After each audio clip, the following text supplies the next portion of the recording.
Hello students, good evening. Today in 11th class physics, we are continuing with vectors.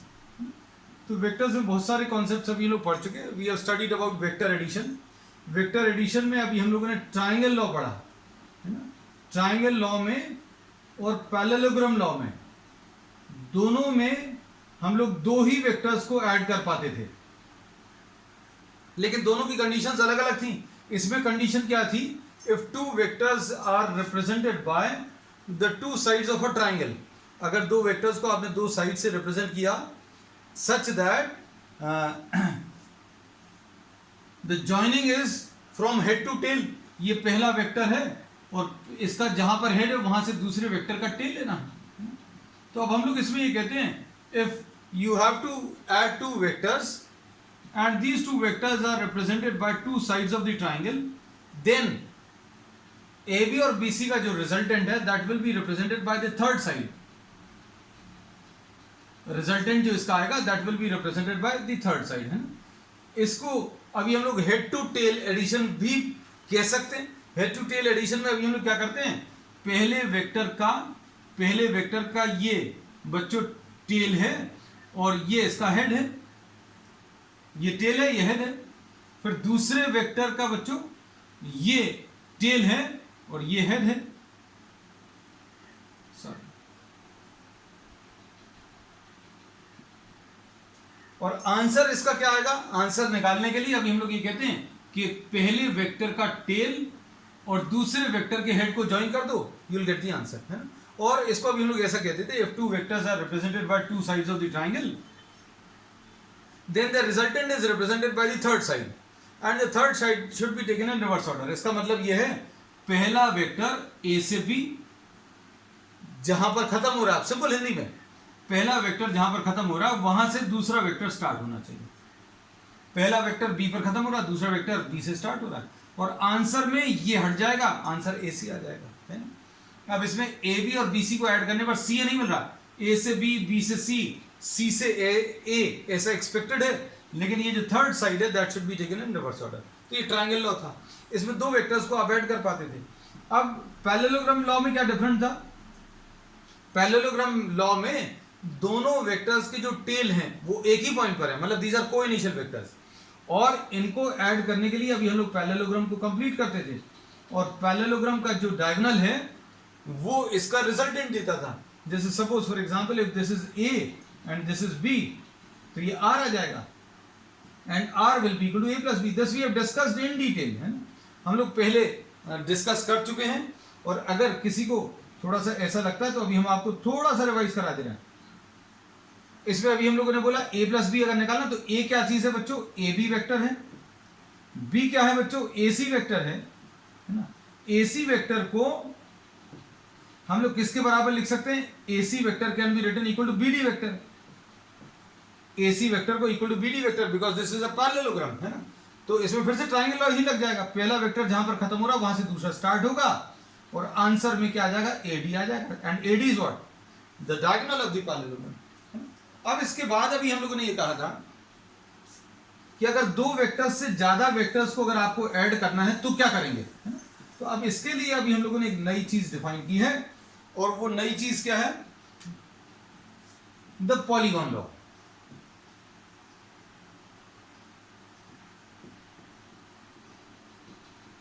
और polygon law vector addition जो है इसमें you can add many vectors, as many vectors as you can.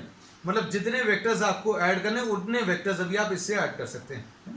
अब इसमें simple तरीके से अगर अभी हम लोग बोले, बहुत सिंपल भाषा में, बहुत सारे वेक्टर्स दिए हैं, उन सारे वेक्टर्स को आप ड्रॉ करना शुरू कर दो. ड्रॉ कैसे करेंगे? बस ये याद रखना कि भाई ये दो वेक्टर्स हैं, इनको अगर ड्रॉ करना है तो इनको ड्रॉ करते समय पहला वेक्टर बना लो. सेकेंड वेक्टर जब आप ड्रॉ करोगे then this second vector is to be positioned such that its tail coincides with, second vector is to be drawn such that its tail coincides with the head of the previous vector. बस ये याद रखना आपको. इस diagram को draw करते समय ये याद रखना जो भी वेक्टर आप बना रहे हैं वो उसका टेल पिछले वेक्टर के हेड से स्टार्ट होना चाहिए है ना. तो हम लोग ऐसा कुछ ड्रॉ कर लेंगे, जितने भी वेक्टर्स हैं वो सारे ड्रॉ कर लीजिए. तो जितने भी वेक्टर्स हैं वो सारे ड्रॉ करने पर एक ओपन पॉलीगॉन बनेगा, और उस ओपन पॉलीगॉन का जो क्लोजिंग साइड है that will give you the resultant, मतलब सारे वेक्टर्स का addition will be given by the closing side, है ना। तो इसको अभी हम लोग कैसा बोलते हैं, if some vectors are represented by the sides of an open polygon, ठीक है, then their resultant is represented by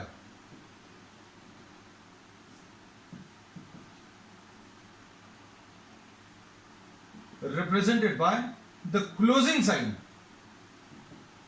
अब इस सब का मतलब और अच्छे से क्लियर हो जाएगा जब अभी हम ये सारी चीजें ड्रॉ करेंगे। If some vectors are represented by the sides of an open polygon taken in order, इसमें एक वर्ड और ऐड कर दे रहे, taken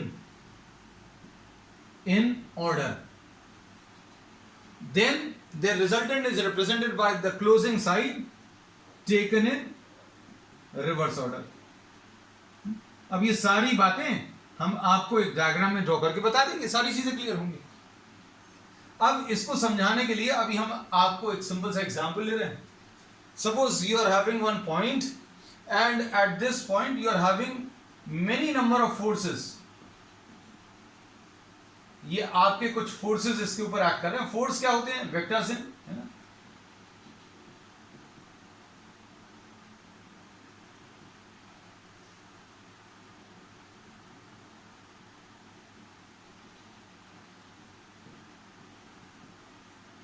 and you have to find out the resultant of all this. अगर इन सब का रिजल्टेंट बच्चों को निकालना है तो अभी आप ड्रॉ करना शुरू करो। भाई ये F1 ड्रॉ कर लिया, जितना मैग्नीट्यूड ये है उतना ही मैग्नीट्यूड ये ड्रॉ कर लो, है ना। तो F1 आ गया। उसके बाद F2 ड्रॉ करो, जितना मैग्नीट्यूड ये है और जो डायरेक्शन है। इक्वल वेक्टर्स की डेफिनेशन यही है कि बच्चों इतने ही मैग्नीट्यूड का यहां पर अभी आप बना सकते हैं। ये अभी हम लोगों ने क्या ड्रॉ कर लिया, F2 ड्रॉ कर लिया। और इसके बाद F2 ड्रॉ करने के बाद फिर अभी हम लोग F3 ड्रॉ करेंगे। ये लोग ये F3 ड्रॉ कर दिया। अब उसके बाद F4 ड्रॉ कर दो। ये देखो F4, just try to C F4 जितना ये मैग्नीट्यूड है उतने ही मैग्नीट्यूड का यहां कहीं पर आपने ये ड्रॉ कर दिया F4, है ना। अब इसके बाद F5 ड्रॉ कर दो। F5 क्या है, F5 इज दिस वन। अब इसको थोड़ा सा यहां पर लिख दे रहा है, this is F5, just try to see, है ना। ये F5 अभी हम लोगों ने ड्रॉ कर दिया। उसके बाद F6,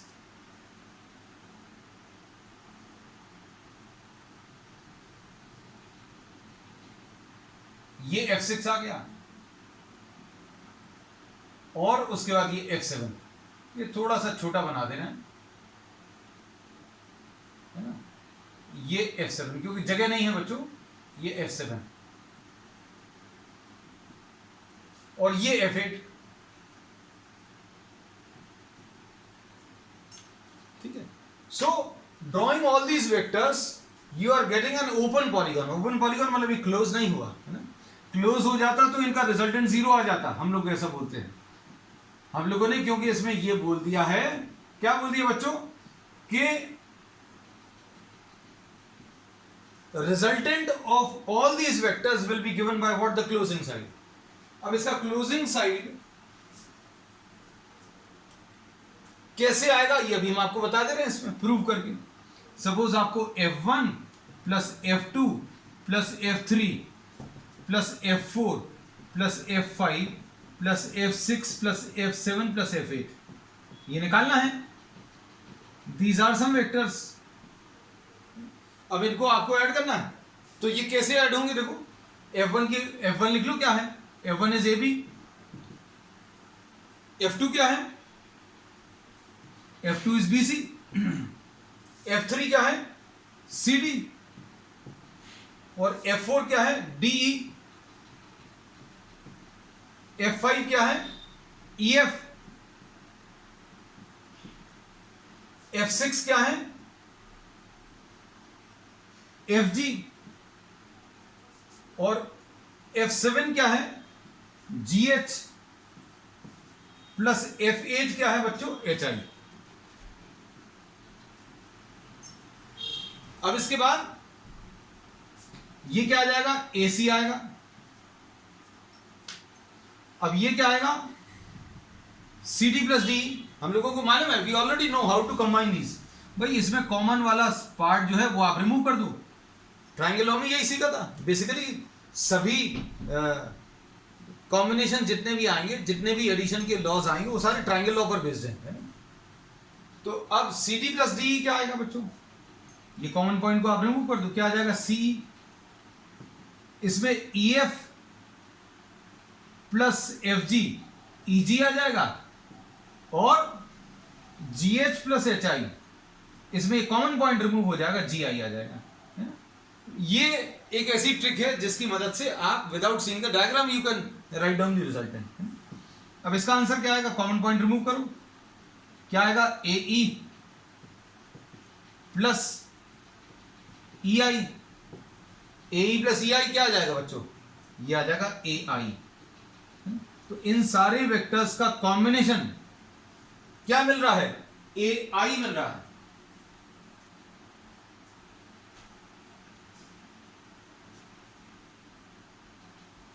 और AI इसमें क्या है बच्चों, AI जो है क्लोजिंग साइड है।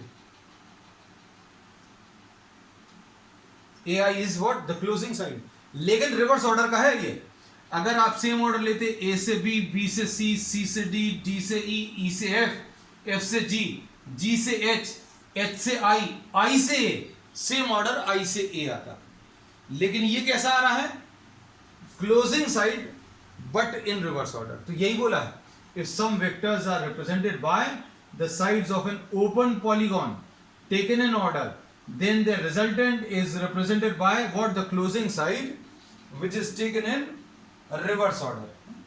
तो ये अभी हम लोगों ने पॉलीगॉन लॉ पढ़ लिया।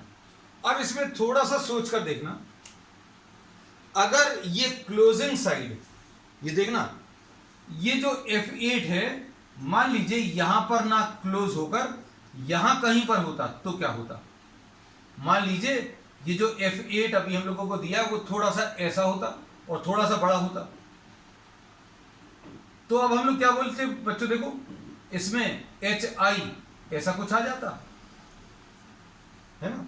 मतलब ये जो क्लोजिंग साइड है वो छोटा सा आ गया, और रिजल्टेंट, इन सभी का रिजल्टेंट क्या आ रहा है, AI क्लोजिंग साइड, तो रिजल्टेंट छोटा होता।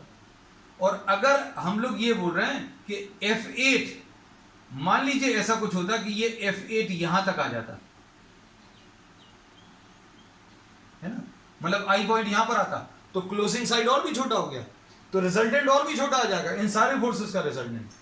और अगर ये आखिरी वाला फोर्स F8 बनाने पर ये A पॉइंट पर ही आ रहा है, मतलब ये F8 अगर आपको ऐसा दिया है, कैसा दिया बच्चों, ये अब अगला केस हो गया, हमने तो सिर्फ रब करके काम चला लिया, आपको अलग से ड्रॉ करना पड़ेगा, है ना। तो F8 मान लीजिए ऐसा कुछ अगर है, तो अब ये हमने F8 बना लिया। ये जो हमारा 8th फोर्स है, it is such that it closes the polygon. तो F1 plus F2 plus F3 plus F4 F5 F6 F7 F8 ये निकालना है ना। अब इसमें F7 तक तो ठीक है, लेकिन F8 बच्चों अपना HA हो गया, HI नहीं हुआ, ये क्या हो गया बच्चों, HA। F8 क्या आ गया, HA।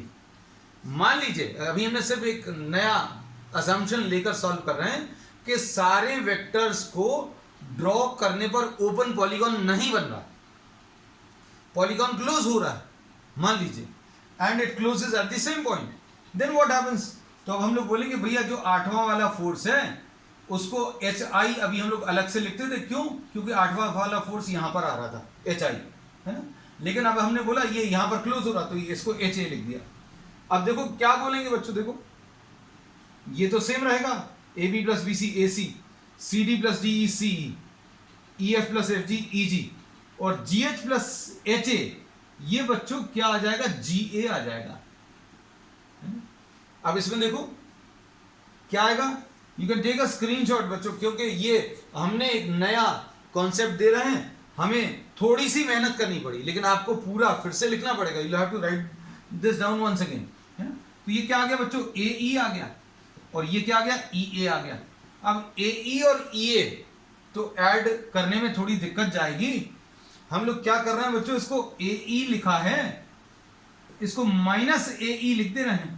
इसको एक बात अच्छे से समझना, अगर ये पी क्यू वेक्टर है तो पी क्यू वेक्टर की जगह क्यू पी अगर लिखना है, पी क्यू ऐसा रहेगा, क्यू पी ऐसा रहेगा, माइनस साइन आ जाएगा। तो हम लोगों को ई ए की जगह ए ई लिखना है, ई ए की जगह this E A is to be replaced by A E, so we are putting a minus sign, और ए ई माइनस ए ई कितना क्या जीरो। तो अब क्या बोल रहे हैं, if some vectors are represented by the sides of a closed polygon, नया स्टेटमेंट है बच्चों ये, taken in order then their resultant is zero, खत्म। इसमें ज्यादा कुछ है ही नहीं, क्योंकि इसमें क्लोजिंग साइड ही नहीं है, क्योंकि ये पूरा क्लोज हो गया। भाई अगर ओपन पॉलीगॉन बनता, अगर ये 8वां वाला फोर्स ऐसा आता तो हम लोग बोलते ये रिजल्टेंट आता, लेकिन भैया 8वां वाला फोर्स जो है वो यहां तक आ गया। अगर ये यहां तक आया तो इन सभी का रिजल्टेंट जो है कितना आ जाएगा बच्चों, जीरो आ जाएगा। अब इसके बाद नेक्स्ट अभी हम लोग इसमें ले रहे हैं, अब ये बहुत बहुत इंपॉर्टेंट टॉपिक है, रेक्टेंगुलर कंपोनेंट्स।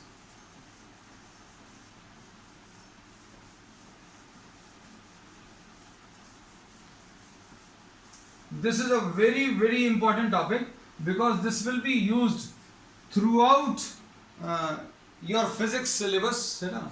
11th क्लास में भी 12th क्लास में भी ये यूज होने ही वाला है ना, तो अब ये याद रखना है ना। अब इसमें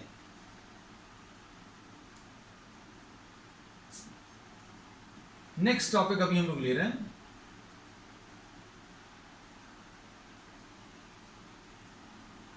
rectangular components.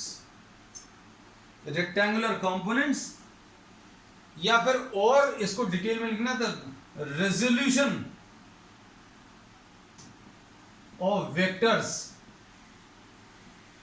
Into rectangular components. अब हम लोग ये कहते हैं, अभी तक ध्यान से सुनना, हम लोगों को दो वेक्टर्स दिए रहते थे और उन दो वेक्टर्स को कंबाइन करके एक वेक्टर बनाना रहता था।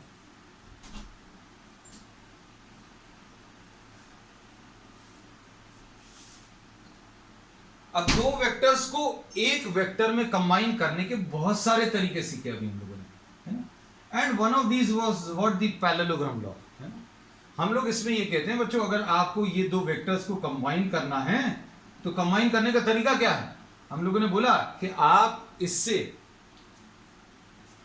जो पैरेललोग्राम बन रहा है वो आप कंप्लीट कर लो।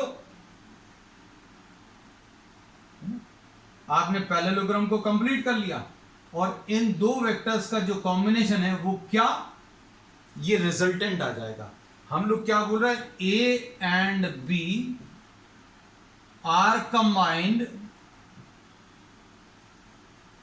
To give what are.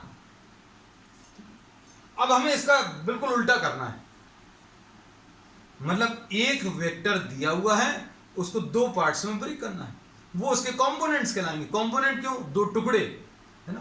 तो एक वेक्टर के दो टुकड़े करने हैं, है ना। अभी तक क्या किया था, we were combining two vectors into one, दो वेक्टर्स को एक में कंबाइन किया, फिर हमने बोला 4 हो 6 हो 10 हो सबको एक में कंबाइन कर सकते हैं। लेकिन अब ये एक वेक्टर को दो वेक्टर में क्यों ब्रेक कर रहे हैं, ये अपन लोग आगे सीखेंगे, है ना। जैसे जैसे ये टॉपिक आगे बढ़ेगा तो आपको क्लियर होता जाएगा भाई ये क्यों पढ़ रहे हैं, है ना। अब हमने ये बोला कि अब आपको क्या दिया रहेगा, अच्छे सुनना। अब ये हम इसको अलग बनाने की कोशिश कर रहे हैं। हमने बोला बच्चों ये आर दिया है, इसको दो में ब्रेक करना है, तो इसको देखकर तुम लोग शायद कुछ बता सकते हो कि भाई अगर इसको दो वेक्टर्स में ब्रेक करना है then you have to draw a parallelogram. you have to draw a parallelogram whose diagonal is this r. और अगर ऐसा कोई डायगोनल आप ऐसा कोई पैरेललोग्राम अगर आप बना पाए तो इसके ये दो साइड्स, इसके ये जो दो साइड्स हैं वो इसके कंपोनेंट्स हो जाएंगे। मतलब दो को एक में कंबाइन करना, two vectors combined into one is said to be what, finding out the resultant. Finding resultant is finding resultant of two vectors is what, combining to get what, one vector। अब इसके बाद हम लोगों ने बोला components क्या है, इसका जस्ट कन्वर्स है। इसमें क्या करना है, एक वेक्टर को दो वेक्टर्स में ब्रेक करना है। तो कंपोनेंट्स और कंपोनेंट्स फाइंड करना या रिजल्टेंट फाइंड करना, ये जस्ट opposite processes हैं। So you have to break R into two parts, A and B, and A and B will be called the components। इनको अभी हम लोग component बोलेंगे। तो अब हम लोग क्या बोलते हैं, इसको देखकर अभी हम लोग ये कह सकते हैं कि अगर component निकालने तो आप एक ऐसा डायगोनल एक ऐसा पैरेललोग्राम बना लो जिसका ये डायगोनल आ जाए। तो लो भैया अभी हमने बना दिया। कैसे बना दिया, ये A बनाया, इसके ये जो दो साइड्स आएंगे ये इसके दो कंपोनेंट्स आ जाएंगे। ये बात हमारे ख्याल से समझ में आ गई होगी, है? तो अब इसमें ये लगेगा कि एक नई चीज क्या है, तो इसमें नई चीज ये है कि भाई दो वेक्टर्स को कंबाइन करके एक आंसर लाना। एक ही आंसर आएगा, एक ही पॉसिबल वे है। मतलब अगर आपके पास if you are having what, someone is having 70 rupees and another one is having 30 rupees, इन दोनों को कंबाइन करके केवल एक ही तरीके से कॉम्बिनेशन आएगा और एक ही आंसर आएगा। कैसे भी करो, the answer will be 100 rupees। लेकिन 100 rupees को अगर दो पार्ट्स में ब्रेक करना है तो कितने पॉसिबल वेज हैं। लो भैया 1 रुपी 99 रुपीज। अभी किसी को तो मालूम नहीं है कि 100 रुपीज के दो पार्ट्स कौन से थे, तो दो पार्ट्स ब्रेक करने के कितने पॉसिबल वेज हैं, there are infinite possible ways. अब ये इनफाइनाइट पॉसिबल वेज कैसे आएंगे, देखो पैरेललोग्राम बनाने का तरीका ध्यान से देखना। हमने इसको रब कर दिया, तो अब हम लोग क्या कर रहे हैं, ये देखो ए ऐसा बना लिया। अब कोई बोलेगा ए तो ऐसा था, तो जब आपने कंबाइन किया था तब तो आंसर मालूम था। मान लीजिए ये आपके पास नहीं है, आपने दो को कंबाइन करके एक निकाला, फिर एक को दो पार्ट्स में ब्रेक कर रहे हो, तो मान लीजिए ये नहीं दिया, अब आपको इसके दो पार्ट्स करने, तो ए ऐसा बना लो। ए अगर ऐसा बना लिया, इसको ज्वाइन करो, ये लो बच्चों ये पैरेललोग्राम बन गया। अब इसमें ये ए डैश और बी डैश, इसके ये दो कंपोनेंट आ जाएंगे। These are what, these are the two components. ये पिछले कंपोनेंट से अलग रहेंगे। अब अगर किसी को ये नहीं पसंद, देयर इज अनदर ऑप्शन। और ऑप्शन क्या है, देखो हमने ये A1 लिख लिया। अब कोई बोलेगा भैया ए इतना सा बनाया, तो हाँ बना सकते, कोई दिक्कत नहीं है। देखो पैरेललोग्राम ही तो बनाना है, कैसे बनेगा भाई, पैरेललोग्राम बनाना है, इसको ज्वाइन कर लो, ये लो पैरेललोग्राम बन गया। एक A1 ये आ गया, दूसरा वेक्टर B1 ये आ गया। तो दो वेक्टर्स को, two vectors can be combined into one in what, and the answer will be only, there is only one possible way in which you can combine two vectors to get one answer. लेकिन one vector can be split into two vectors in infinite possible ways। हमने दो तीन तो बना के दिखा दिए। अब ये infinite possible ways अगर हैं टुकड़े करने के, तो उसका इलाज क्या है, तो उसका इलाज फिर अभी हम लोगों ने ये हेडिंग में दिया हुआ है कि भैया पैरेललोग्राम मत बनाओ, क्या बना लो, रेक्टेंगल बना लो, है ना। तो अब रेक्टेंगल बनाने का तरीका देखो,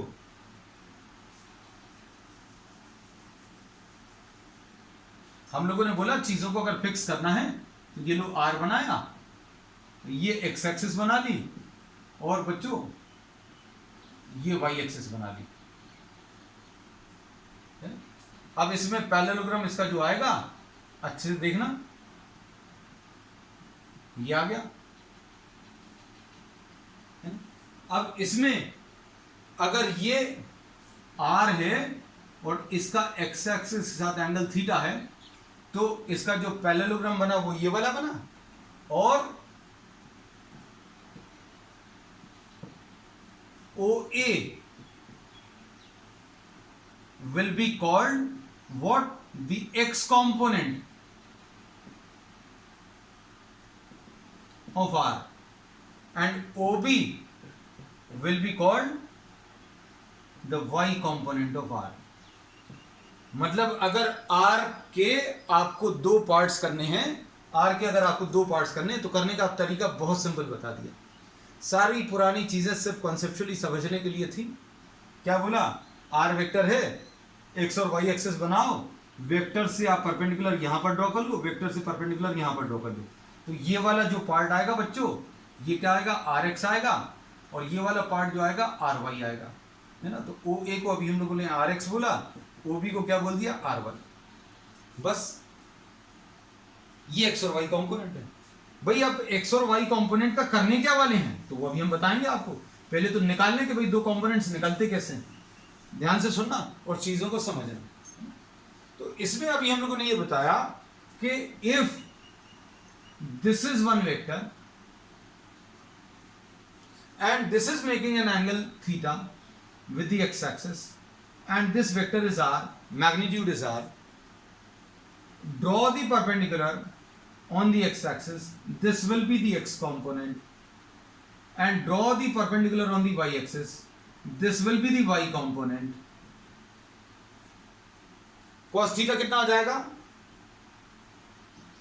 इसको O लिखा था बच्चों, इसको A लिखा था, हमने रिपीट इसलिए कर दिया ताकि सारी चीजें क्लियर रहें। cos थीटा कितना आएगा बच्चों? cos theta will be base upon hypotenuse rx upon r, तो rx की वैल्यू बच्चों कितनी आ जाएगी? r cos theta. rx की वैल्यू कितनी आ जाएगी? r cos theta. sin theta कैसे लिखोगे? sin थीटा परपेंडिकुलर, ये आर वाई है तो ये भी आर वाई होगा, परपेंडिकुलर अपॉन हाइपोटेन्यूज, तो आर वाई की वैल्यू बच्चों कितनी आ गई? R sine theta. अब आर एक्स की वैल्यू आर कॉस थीटा आ गई और आर वाई की वैल्यू आर साइन थीटा। ठीक है, मतलब इसके जो दो पार्ट्स आ गए, आर के दो components, R has two components, RX and RY। अब इसमें अभी हम लोग बार बार ये सारी चीजें नहीं करेंगे, ये cos थीटा sin थीटा नहीं लेंगे। ये याद रखना कि भाई जो दो कंपोनेंट्स हैं, अच्छे सुनना, दो कंपोनेंट्स किसके किए हैं आपने? R के किए हैं। You have split R into two components, R को दो कंपोनेंट्स में ब्रेक किया है ना। और RX और RY ये दो कंपोनेंट्स हैं, इनके दोनों कंपोनेंट्स लिखने के लिए R तो लिख ही लो, है ना। R, क्योंकि R के आप दो टुकड़े करने वाले हो, R के दो टुकड़े करने वाले तो R तो लिखना ही है। अब इसका X के साथ एंगल दिया है, इसका X के साथ एंगल दिया है, जिसके साथ एंगल दिया है वहां पर cos थीटा लगेगा। इसका x के साथ एंगल दिया तो वहां पर cos थीटा, इसका y के साथ एंगल नहीं दिया, जहां पर एंगल नहीं दिया वहां पर sin थीटा। ठीक है, बहुत सिंपल सी चीज है। और कोऑर्डिनेट्स के टर्म्स में भी अगर लिखोगे बच्चों तो ये rx ry आ जाएगा। कितना आएगा बच्चों? rx ry। तो r को अभी हम लोग अगर वेक्टर टर्म्स में लिखना चाहें तो r को क्या लिख लेंगे बच्चों? देखो, ये भी हमने तरीका सिखाया है तुम लोगों को। भाई r वेक्टर अगर आपको लिखना है तो ये कैसा लिखेंगे? rxi plus ryj। किसी को हो सकता है इसमें दिक्कत जाए, तो अभी हम थोड़ा सा इसके लिए इसको एलैबोरेट करके लिखते रहे। ओसी वेक्टर है ना, अब ये अच्छा लगेगा। OC vector will be what? R vector. Triangle law से हम लोग कैसा लिख सकते हैं बच्चों, ओ ए प्लस ए सी लिख सकते हैं। ट्राइंगल लॉ से इतना तो सीख ही गए हो, ओ ए प्लस ए सी, ओ ए प्लस ए सी, इसमें एक कॉमन पॉइंट अलग होगा और आंसर कितना, ओ सी आ जाएगा। ठीक, अब देखो ओ ए क्या चीज है, ओ ए बच्चों आर एक्स है, लेकिन ये किस डायरेक्शन में है, ये एक्स डायरेक्शन में है। एक्स डायरेक्शन को अभी हम लोग कैसे बताते हैं, आई लगा के। और ए सी क्या है बच्चों, ए सी ये आर वाई है ना, तो आर वाई है मतलब इसको जे लगा दिया, ये वाई डायरेक्शन में है। ए सी जो है this is along the Y direction, इसलिए जे लगा दिया। ये क्या चीज है, आर। भूल तो नहीं गए, ये सारे कॉन्सेप्ट अभी हमने पिछली क्लासेस में डिस्कस किए थे।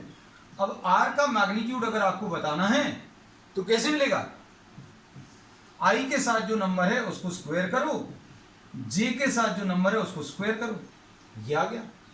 और अगर आपने गलती से इसकी वैल्यूज भी रख दी, अपन इंटेंशनली रख रहे हैं, R square cos square theta plus R square sine square theta, और आर स्क्वायर बच्चों कॉमन आ जाएगा, है ना, आर स्क्वायर कॉमन आएगा तो क्या बचेगा,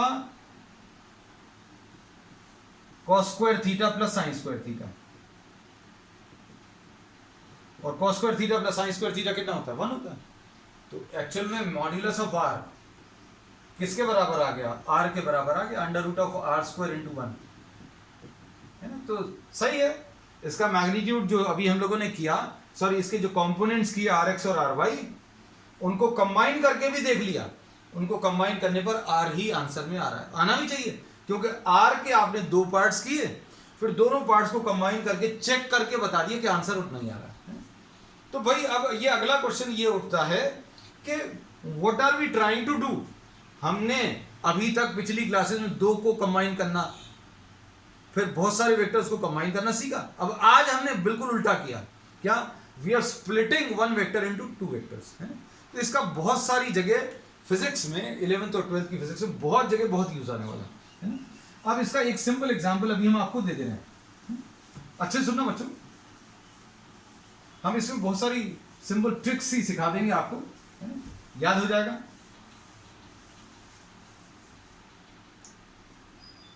इसमें सपोज फॉर एग्जांपल आपको किसी एक ऑब्जेक्ट पर बहुत सारे फोर्सेस लग रहे हैं। सपोज ये एक फोर्स है F1, सपोज ये 30 न्यूटन है, F2 सपोज ये 20 न्यूटन है, और सपोज ये F3 सपोज ये 10 न्यूटन है, और ये 15 न्यूटन है F4, और इनके एंगल्स सपोज ये 45 डिग्रीज है, ये 60 डिग्रीज है, ये सपोज 45 है, और ये सपोज 30 डिग्रीज है। अब आपको ये कहा है कि इनका रिजल्टेंट निकालना है, तो अब क्या करोगे, कंपोनेंट्स निकाल लेना इनके। तो कंपोनेंट्स बच्चों इसके कहां आएंगे, देखो इसका कंपोनेंट एक ही आएगा, एक ही आएगा। इसका कंपोनेंट बच्चों क्या आएगा, एक ये वाला आएगा, एक ये वाला। समझ में आ रहा होगा शायद बात। अभी हमने बोला इसके 2 कंपोनेंट्स कौन से आएंगे, एक एक्स एक्सिस पर, एक वाई एक्सिस पर। इसके क्या आ जाएंगे कंपोनेंट्स, दिख रहे होंगे, एक एक्स एक्सिस पर, एक वाई एक्सिस पर, एक वाई एक्सिस पर, एक एक्स एक्सिस पर। इसके भी 2 आ जाएंगे, है ना। तो कहने का मतलब ये है 4 वेक्टर्स को 8 वेक्टर्स में ब्रेक करना। हमें आंसर 1 बताना है, एक सिंगल वेक्टर, लेकिन अभी हम क्या कर रहे हैं, 4 को 8 में बदल रहे हैं। कैसे, देखो ये देखो बच्चों ध्यान से, ये कितना आएगा, ये वाला हम एक एक करके ड्रॉ करते जा रहे हैं। ये देखना, ये 30 न्यूटन है, सिर्फ ये बनाया।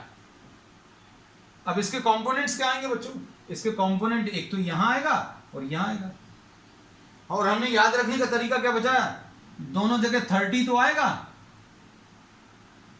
क्योंकि 30 के पार्ट्स कर रहे हो आप, आर के पार्ट्स करते थे तो आर तो आता ही था, और जिसके साथ एंगल लिखा हुआ है वहां पर कॉस लगेगा, बस ये याद रखना। इसका एक्स एक्सिस के साथ एंगल दिया हुआ तो cos 45 ये वाला, और इसका y के साथ एंगल नहीं दिया तो sin 45। तो भैया इसके दो पार्ट्स कर लिए, किसके दो पार्ट्स कर लिए अभी हम लोगों ने, 30 न्यूटन के दो पार्ट्स कर लिए, और 30 न्यूटन के बच्चों दो पार्ट्स क्या आ गए, एक तो ये वाला पार्ट आ गया कितना 30 cos 45, और ये दूसरा पार्ट आ गया 30 sin 45। 30 को हटा दिया, अब क्या करोगे, अब आप 20 न्यूटन के दो पार्ट कर लो, ये देखो 20 की दो पार्ट्स, ये कितने एंगल पर काम कर रहा है, ये 60। तो अब इसके दो पार्ट्स आएंगे बच्चों, कौन से आएंगे, एक एक्स एक्सिस पर, सॉरी ये एक्स एक्सिस पर, ये वाई एक्सिस पर, है ना। 20 के दो पार्ट्स करें तो दोनों जगह 20 तो आना ही है। जिसके साथ एंगल दिया है, इसका y के साथ एंगल दिया है, तो जहां पर जिस एक्सिस के साथ एंगल दिया है वहां का कंपोनेंट कॉस आएगा, ऐसे ही याद कराया। दूसरा वाला इसका x के साथ एंगल नहीं दिया तो यहां पर sin 60 आ गया। अब इसके दोनों पार्ट्स अभी हम लोग ड्रॉ कर लेना है। ये वाला कितना आ गया,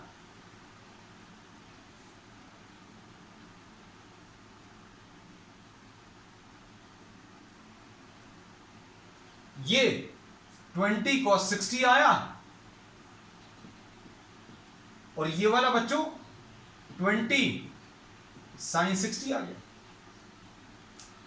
ऐसे ही अभी हम लोग हर एक वेक्टर को दो वेक्टर्स में ब्रेक करेंगे। इस वाले को अगर ब्रेक करना तो देखो ये वाला ड्रॉ कर रहे हैं, अभी हम एक एक कर इसलिए ड्रॉ कर रहे हैं ताकि आपको क्लियर हो जाए। जब आपकी प्रैक्टिस अच्छी हो जाएगी तो ये सब कुछ आप एक ही डायग्राम में कर सकते हैं। ये देखो बच्चों ये 10 है, इसका ये एंगल 45 है। हमने बोला इसके दो कंपोनेंट्स आएंगे, हमने बोला एक एक्स डायरेक्शन में आएगा, एक वाई डायरेक्शन में, ये एक्स वाला ये वाई वाला, और दोनों में 10 तो आएगा ही। जिसके साथ एंगल दिया है वहां पर कॉस लगा देना, और इसका y के साथ एंगल नहीं दिया वहां साइन लगा देना। लो भैया इसके दो कंपोनेंट्स ये आ गए, एक ये वाला 10 cos 45 इधर की तरफ, और नीचे की तरफ कितना आ गया 10 sin 45। अब इसके कौन से कंपोनेंट्स आएंगे देखो, आखिरी ये वाला बचा, ये 15 है और इसका ये वाला एंगल दिया है,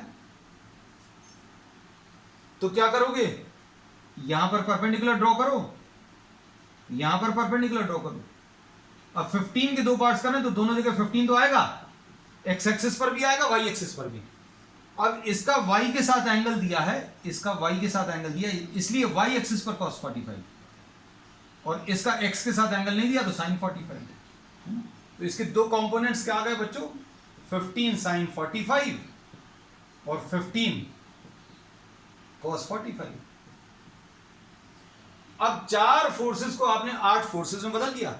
इसका फायदा क्या होगा बच्चों, एक्स एक्सिस वाले सारे फोर्सेस कंबाइन कर सकते हो। ये वाले देखो, इन सबको अगर आप कंबाइन करो तो आर एक्स क्या आ जाएगा, टोटल आर ये आ जाएगा 30 cos 45 प्लस 15 sin 45। ये एक ही डायरेक्शन में है, ये ऑपोजिट डायरेक्शन में, इसलिए माइनस, राइट वाले पॉजिटिव लेफ्ट वाले नेगेटिव। ये तो बचपन से पढ़ा रहे हैं, ये पढ़ो। ये कितना आ जाएगा -20 sin 60 आएगा बच्चों, और -10 cos 45 आएगा। तो ये वाले पॉजिटिव ये वाले नेगेटिव, ऐसे ही ये वाले पॉजिटिव और ये वाले नेगेटिव। तो आर वाई वाई डायरेक्शन वाले क्या आ जाएंगे, 20 cos 60 plus 30 sin 45 minus 15 cos 45 minus 10 sin 45, ऐसा कुछ आ जाएगा। ये ऊपर वाले प्लस लिख लिए, नीचे वाले माइनस। 4 को 8 में बदला, और these 8 forces are now converted into 2। और ये एक x डायरेक्शन में आएगा बच्चों और एक y डायरेक्शन में, है ना। और फिर उसके बाद आप क्या करोगे, इसको सॉल्व करके एक सिंगल r निकाल सकते हो। कैसे निकाल सकते हो, under root of R X square plus R Y square. क्यों, बाकी का क्यों नहीं आएगा, क्योंकि अभी हम लोगों ने ये स्पेशल केस पढ़ा हुआ है कि f1 square plus f2 square plus 2f1 f2 cos theta होता है, लेकिन rx और ry के बीच में एंगल बच्चों cos 90 आएगा, इसलिए ये वाले टर्म जीरो हो जाएंगे, इसलिए सिर्फ इतना। तो rx को पूरा सॉल्व करो, ry को पूरा सॉल्व करो, रख लो, सिंगल एक आंसर आ जाएगा। तो क्या किया अभी हमने, 4 वेक्टर्स लिए थे, हर एक वेक्टर को दो दो वेक्टर्स में ब्रेक किया। So we in place of having 4 vectors we are having 8 vectors, but the advantage is that all these vectors are either along the x direction or along the y direction. So x direction vectors are combined, y direction vectors are combined, and the resultant will be under root of rx square plus ry square. ठीक है, so we'll be continuing with some problems on the next term. That's all for today.